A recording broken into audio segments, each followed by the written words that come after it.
Hello, everybody.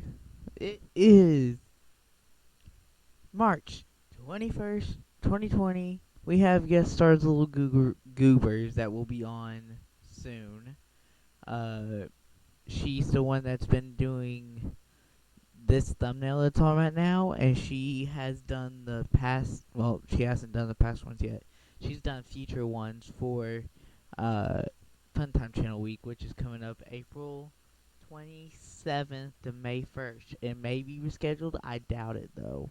So be on the lookout for some information on that.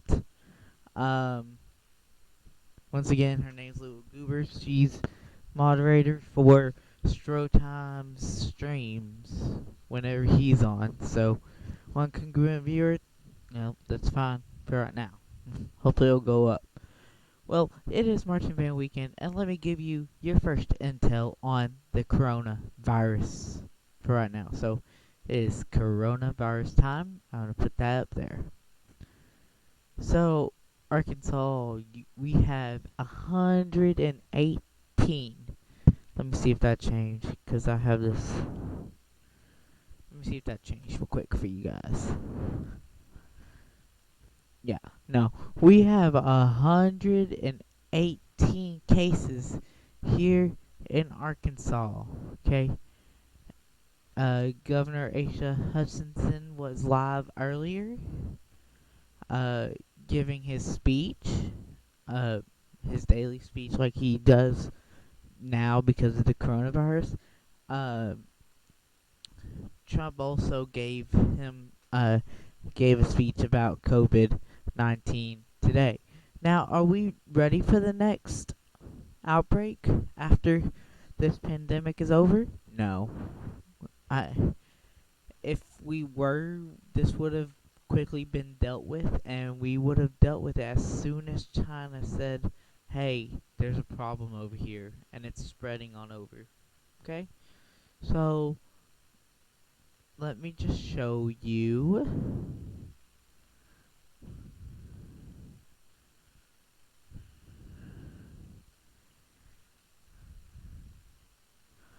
Let me pull up the live, and I will play it for you guys if I can find it.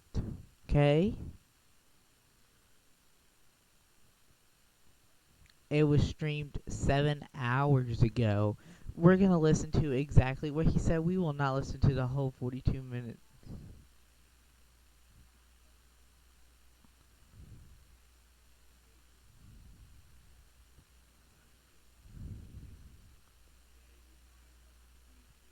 Let me get it going. Okay? We're going to. Yeah, there we go.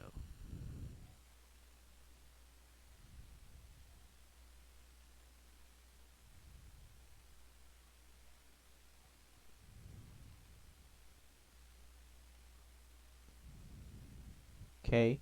So I'm going to play this video.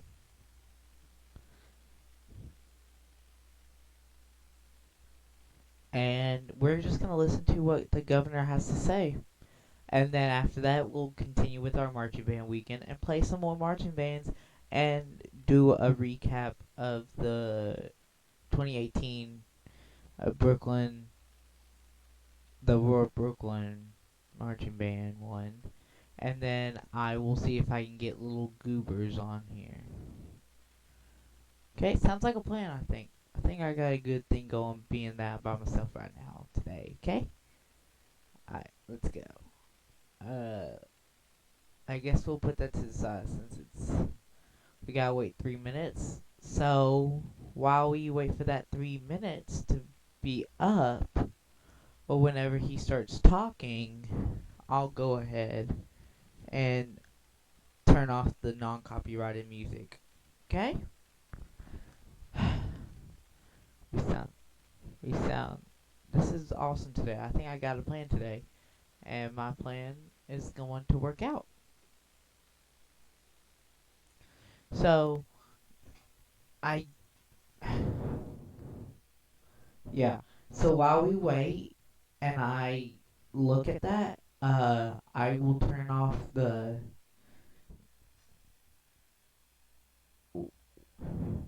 if you're in the comments, as soon as you start hearing like a voice that's like deep and good, let me know.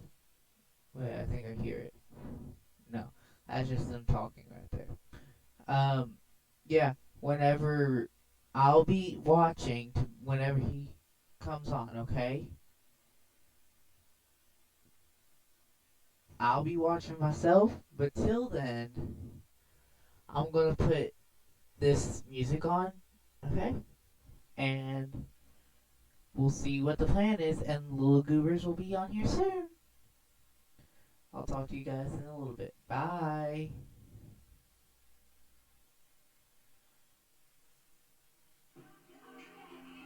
Ooh, that's not meant to be my loud over here.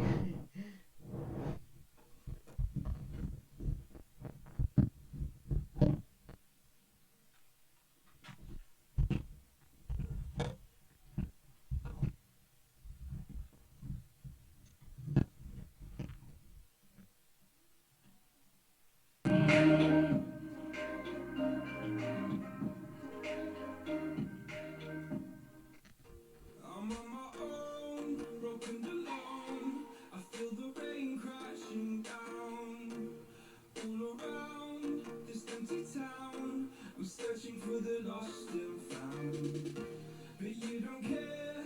You're unaware. Keep moving like the scars aren't even there. It's in the air like a blazing flare. Just stare 'cause the flames will burn us. I thought you were the one for me. That's why I gave you everything. Held you close by the stormy seas. Oh, you meant the world to me. Kiss your head when you cried for me. Hold your hand while the pain was over. If you fall by the roaring sea, you meant the world to me.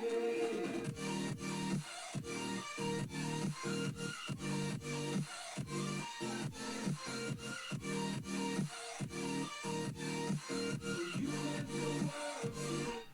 Thank you for your cooperation. We will be back soon whenever the governor starts speaking. Thank you.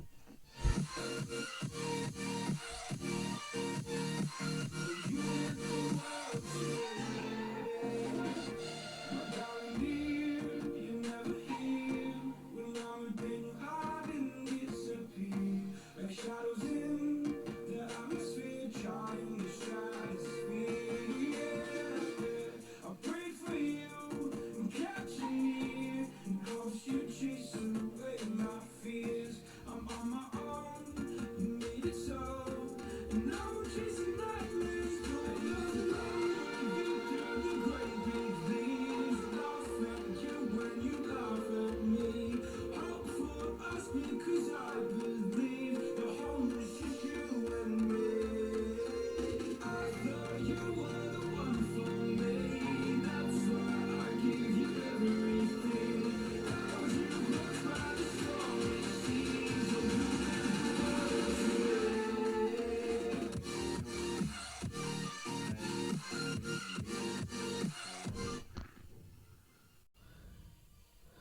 And we're off. Of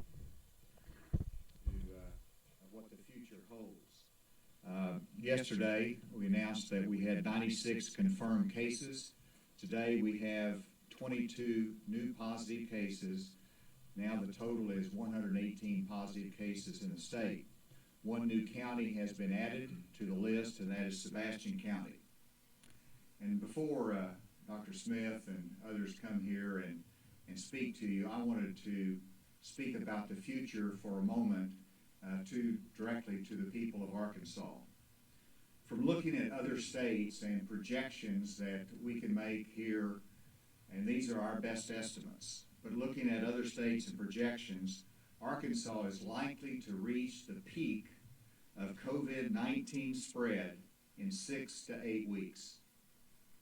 At the peak, we are likely to see 1,000 COVID-19 patients hospitalized. This number strains our hospitals, our medical system, and our economy, and it endangers lives. Our goal, as you know, is to flatten the peak and to reduce the spread of COVID-19. And this is where we need everyone's help. We have asked the public to engage in social distancing. We have asked you to engage in screening if you're involved in a business so that you can better protect the employees and to avoid unnecessary travel. We're doing all that we can as a state to flatten the peak, to make sure that we don't get any worse than the projections. But we need your help to engage in these common sense protective measures for your own benefit and for the benefit of those that depend upon you and the elderly. Social groups should not be larger than 10. If we are successful in this effort as a public, as Arkansans, then we don't have to do what other states have done, which is shelter in place, cease more business activity, lose more jobs, and as you see, they have gone to more extreme measures. These are all hardships in which we are living under. But we do it for our neighbor, we do it for the elderly, and we do it for our state and nation. And so what will life be like over the next 6 to 8 weeks if we are successful in keeping that peak at that lower level that I mentioned? And the answer is, over the next 6 to 8 weeks, we produce, we work, we adjust, and we support each other. And that is important that we all do our part. Let me give you an illustration of a message that I received just last night. It was from a company in Arkansas in which there was a positive case for an employee within the workplace. The company, and of course workers did not want to go to work when there was a positive case there, so the company is shutting down for 3 days, doing a deep cleansing. Of course, the positive case will be isolated and will get the treatment that they need. But the company will go back to work after they do the deep cleansing and after they take the appropriate measures. They're going to go back into production. And so that's what I see happening in the future over the next 6 to 8 weeks. We do our social distancing, we do our screening, we take these protective measures in place, and we produce because we have to produce in our country if we're going to keep meeting the needs of our society, both critical and otherwise, and to avoid the other extreme measures taken in other places. Let me emphasize that there is more unknown than known about the future. But this is our best expectation at the present time. I hope we're wrong. I hope that the peak is not as high. I hope that the trend is not as long. But if we don't reach those levels, we can rejoice. But let's do all we can to get life in Arkansas back to normal, and that takes some sacrifice by everybody. And so in the future, let's embrace life and all that it means to each of you, and let's get through this together. With that, Dr. Smith. Thank you, Governor, for your leadership during these difficult times. Thank you also, Surgeon General Greg Bledsoe and Chancellor Cam Patterson, for your partnership and leadership as well. Our current numbers for today, there's 118 cases that have tested positive. Of those, we have 9 children, 18 years of age or less. We have 32 seniors, 65 years or greater, and 77 adults, ages 19 through 64. We're about evenly balanced between females and males. And then in terms of race ethnicity, we have 21% African American and 68% white, and then the other are divided amongst.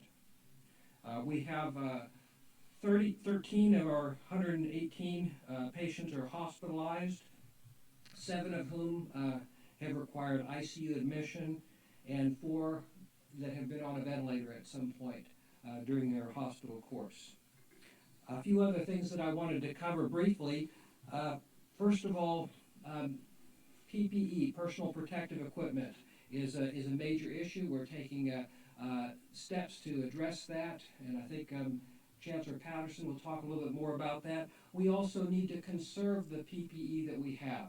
And the Department of Health has put out guidance for clinicians, hospitals, on how you can make the most of that PPE, protect yourselves, but don't be wasteful. These are not usual times, and so we're going to have to adapt the way that we use our PPE supplies.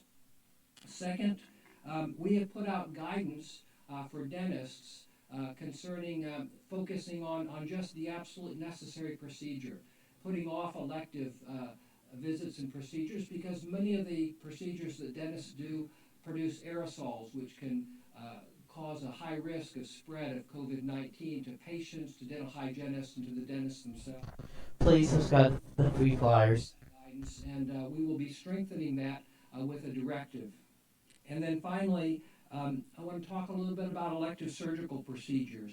We will be coming out with guidance for hospitals, especially those in the urban areas, about considering the use of your resources for elective surgical procedures. By postponing those, we can conserve PPE, we can open hospital beds, and with fewer patients and visitors, reduce the risk of spread of COVID-19 within the hospital setting. For our rural hospitals, that's less of an issue, and those won't be. Subscribe to the free flyers by Landon Walker. Subscribe to the free flyers. It's important that we open up those hospital beds because we're likely to need them for an influx of patients with COVID-19.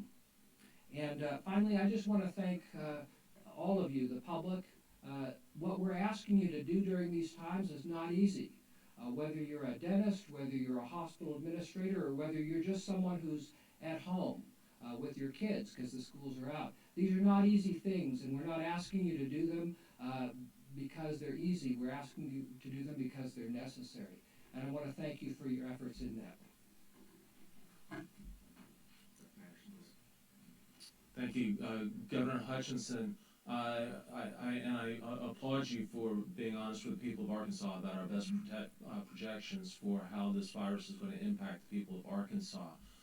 One question that this raises is, do we have the resources, the capacity to manage an epidemic of this size?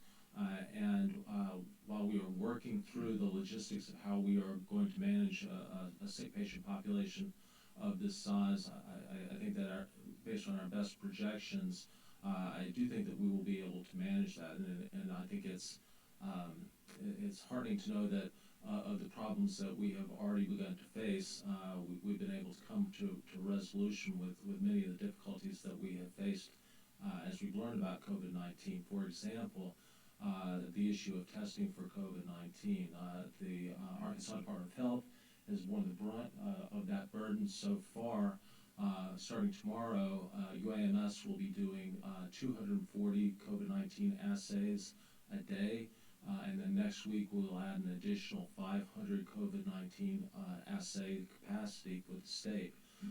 These are all assays that will not require send out to commercial laboratories, and will have much more rapid turnaround time than is currently existing for commercial assays. So we'll be able to do on the order of 750 to 800 COVID-19 assays at UAMS for people across the state with 6 to 10 hour turnaround time.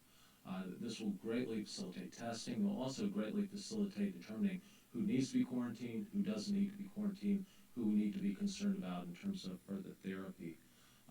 Another big announcement this weekend was the creation of a fund, $30 million.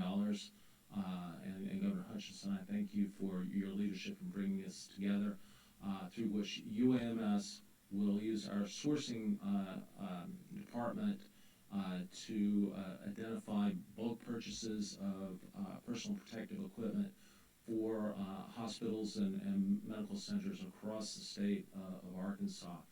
This will dramatically facilitate our ability to push PPE out where it is needed, and also make it easier for systems in Arkansas to get personal protective equipment at lower than market rate. So this is big advance for us in making sure that our healthcare providers are safe as they are managing these patients, and that we are conserving our resources to the best of our ability to do so.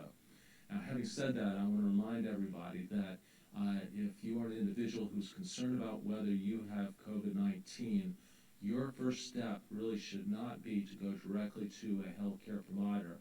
You should not be in an emergency room or a clinic if you can avoid it. And we have hotlines set up across the state, including at UAMS, where you can be screened by telephone.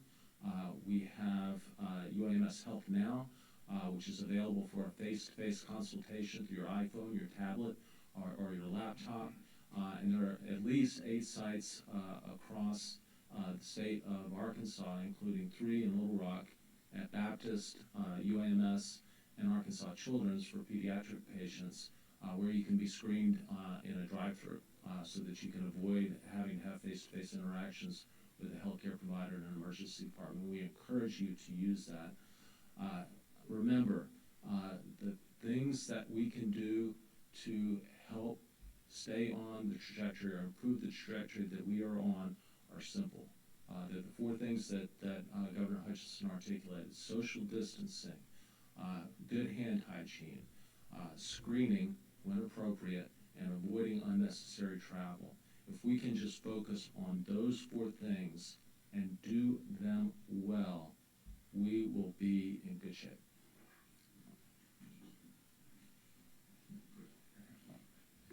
Well, thanks, Governor, and thanks to Doctors Patterson and Smith for their leadership. I just wanted to touch on a couple of things today. The first thing is telemedicine.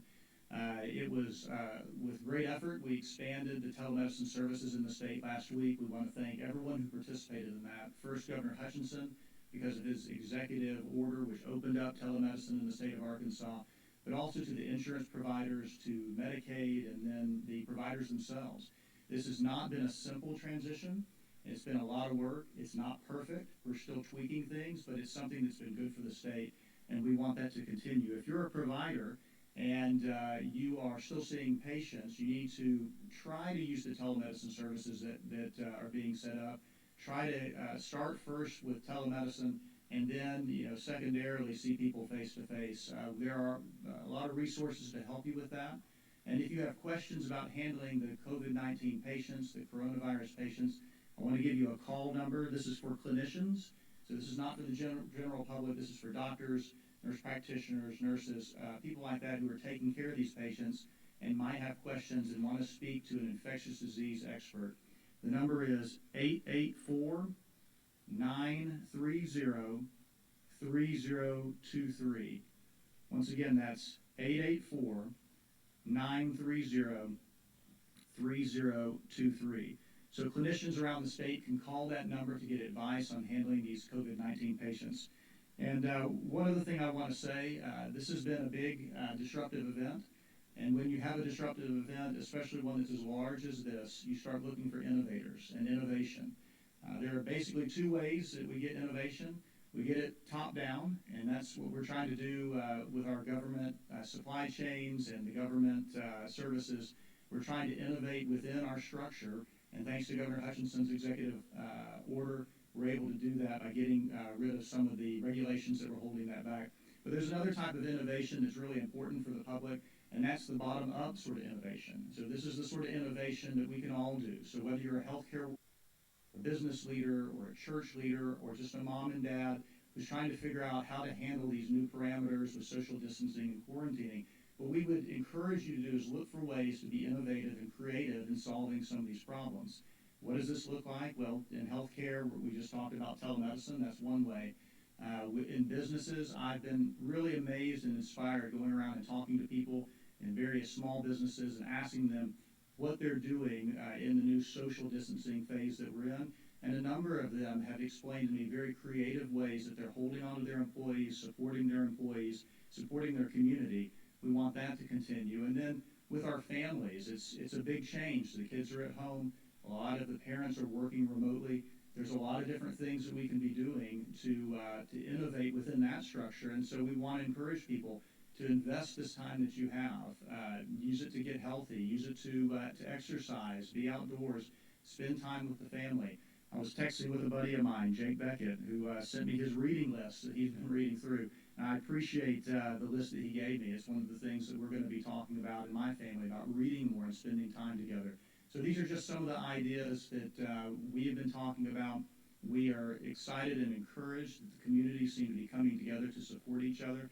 And we want to continue to do that so that we can support each other in this transition with social distancing moving forward. Thank you.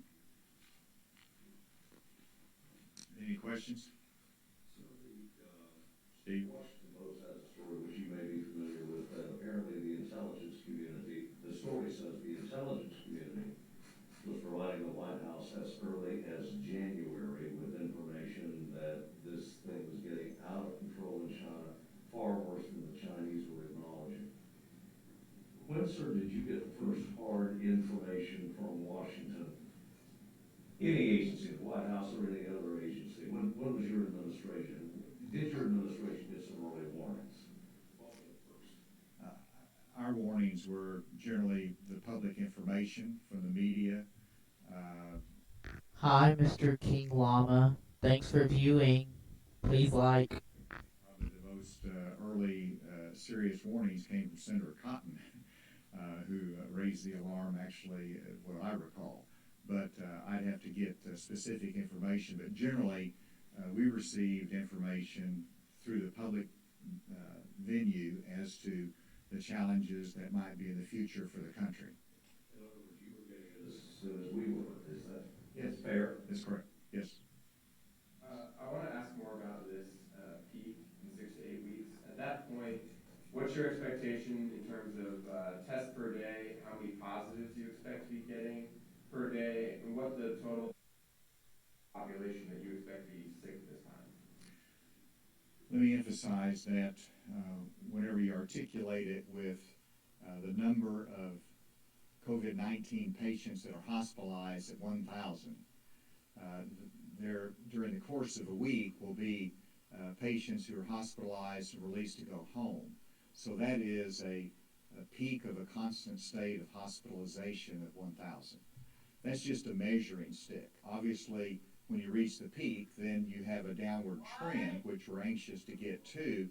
And of course, then you still have people hospitalized, but it's a downward trend.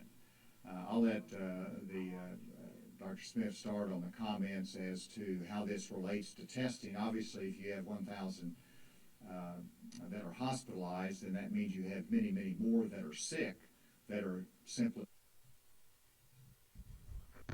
Wash your hands. Use soap. 20 seconds. Alright, I'm gonna show. Actually, that's all we have time for today. We'll come back tomorrow and we'll do the marching band part